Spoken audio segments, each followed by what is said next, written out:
Universal suffrage consists of the extension of the right to vote to adult citizens, though it may also mean extending that right to minors and non-citizens. Although suffrage has two necessary components, the right to vote and opportunities to vote, the term universal suffrage is associated only with the right to vote and ignores the frequency that an incumbent government consults the electorate. Where universal suffrage exists, the right to vote is not restricted by race, sex, belief, wealth, or social status. In 1893, New Zealand became the first nation in the world to grant universal, male and female adult suffrage. Historically, however, universal suffrage usually referred to adult male suffrage. France was the first nation that announced universal, male suffrage. It had the first national system that abolished all property requirements as a prerequisite for allowing men to register and vote. Republican France first instituted full male suffrage in 1792. France and Switzerland have recognized full male suffrage continuously since 1848. The German Empire implemented full male suffrage from 1871. In most countries, full universal suffrage followed about 10 to 20 years after full male suffrage. Notable exceptions in Europe were France, where women could not vote until 1945, Italy, Belgium, and Switzerland. In the first modern democracies, governments restricted the vote to those with property and wealth, which almost always meant a minority of the male population. In some jurisdictions, other restrictions existed, such as requiring voters to practice a given religion. In all modern democracies, the number of people who could vote has increased progressively with time. In the 19th century in Europe, Great Britain and North America, there were movements advocating universal, male suffrage. The democratic movement of the late 19th century, unifying liberals and social democrats, particularly in Northern Europe, used the slogan equal and common suffrage. Universal suffrage requires the right to vote to be granted to all citizens. Some countries, however, do not allow certain categories of citizens to vote. This includes felony disenfranchisement and disfranchisement based on residence status. Expanding suffrage. The first movements in the Western world toward universal suffrage occurred in the early 19th century, and focused on removing property requirements for voting.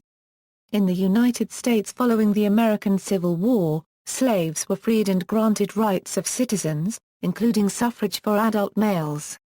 In the late 19th and early 20th centuries, the focus of the universal suffrage movement was the extension of the right to vote to women. Several European nations that had enacted universal suffrage had their normal legal process, or their status as an independent nation, interrupted during and after the First World War. Many societies in the past have denied people the right to vote on the basis of race or ethnicity, related to discriminatory ideas about citizenship. For example, in apartheid-era South Africa, non-white people could not vote in national elections until the first multi-party elections in 1994. Although in the United States African Americans were granted the rights of citizens, including suffrage, by constitutional amendments following the American Civil War, later in the century white Democrats had regained control in all states of the former Confederacy and the American South.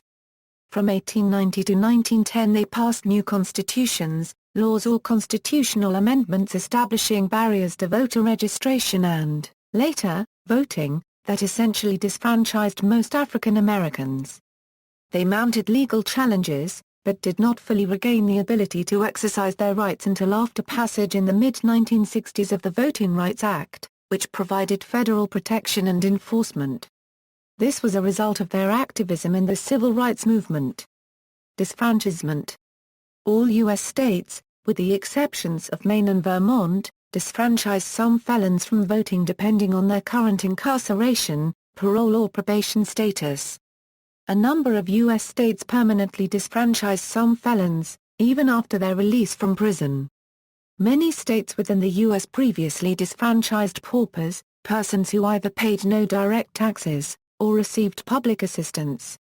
Nations have differing degrees of legal recognition of non-resident citizens. Non-resident Danes cannot vote after 2 years.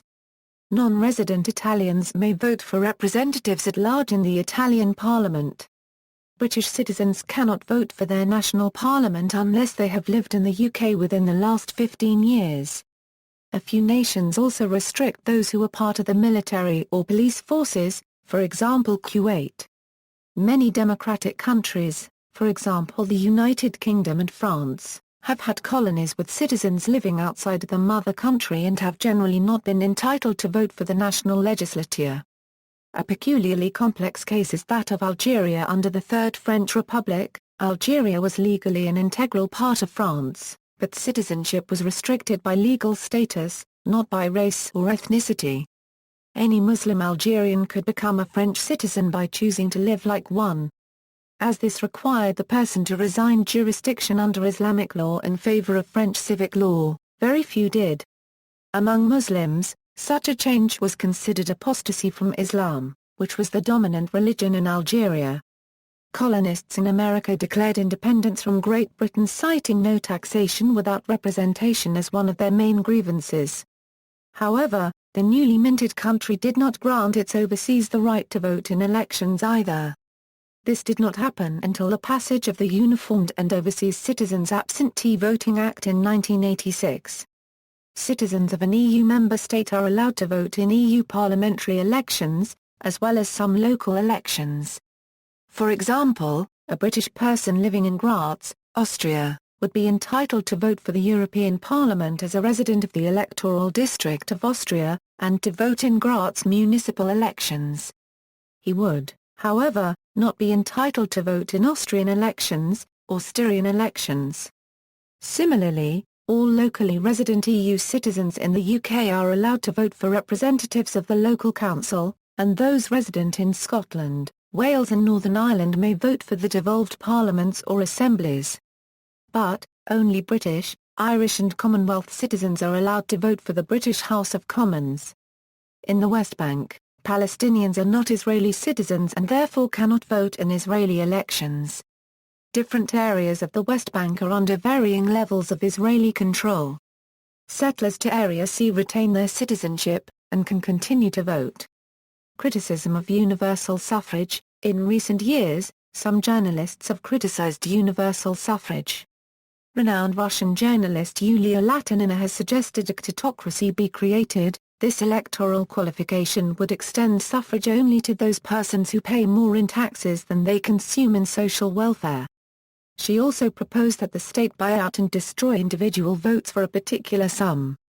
This is intended to ensure that those who do not place high value on their votes do not influence the result, but at the same time they are not explicitly deprived of the right to vote. Notable dates for universal suffrage in the world. States have granted and revoked universal suffrage at various times. This list can be organized in three ways. Universal: there are no distinctions between voters of the same age in any part of its territories due to gender, literacy, wealth, social status, language, religion, race, or ethnicity. Male is for all males over a certain age irrespective of literacy, wealth, or social status. Female is for all genders over a certain age irrespective of literacy, wealth, or social status. Ethnicity is for all eligible voters over a certain age irrespective of language, religion, race, or ethnicity. Note: the table can be sorted alphabetically or chronologically using the icon. Women's suffrage. The first women's suffrage was granted in Corsica in 1755 and lasted until 1769.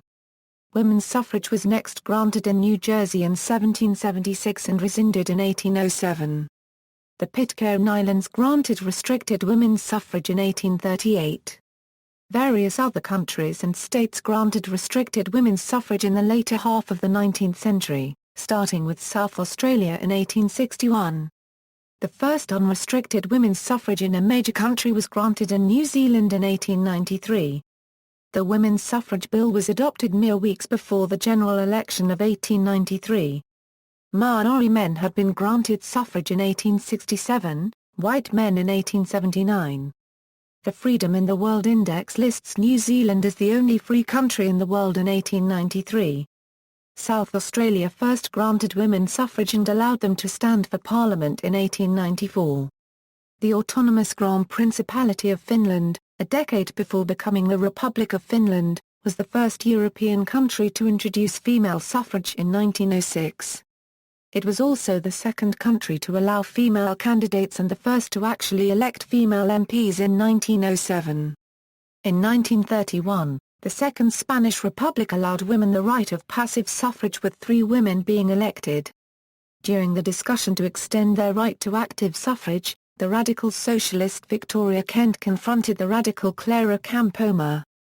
Kent argued that Spanish women were not yet prepared to vote and, since they were too influenced by the Catholic Church, they would vote for right-wing candidates. Campoamor, however, pleaded for women's rights regardless of political orientation. Her point finally prevailed and, in the election of 1933, the political right won with the vote of citizens of any sex over 23. Both Campoamor and Kent lost their seats. Youth suffrage, children's suffrage and suffrage in school. Main article, Youth suffrage, democratic schools practice and support universal suffrage in school, which allows a vote to every member of the school, including students and staff. Such schools hold that this feature is essential for students to be ready to move into society at large. See also, suffragette, Demeny voting, voting age, equality before the law, list of suffragists and suffragettes, list of women's rights activists, timeline of women's suffrage, references. External links, limited suffrage in England prior to the 1832 reforms, Finnish centennial celebration, Have You Heard the News? A pamphlet published by an anonymous English freeman in 1835, an address to the middle and working classes engaged in trade and manufactures throughout the empire on the necessity of union at the present crisis by Richard Gardner.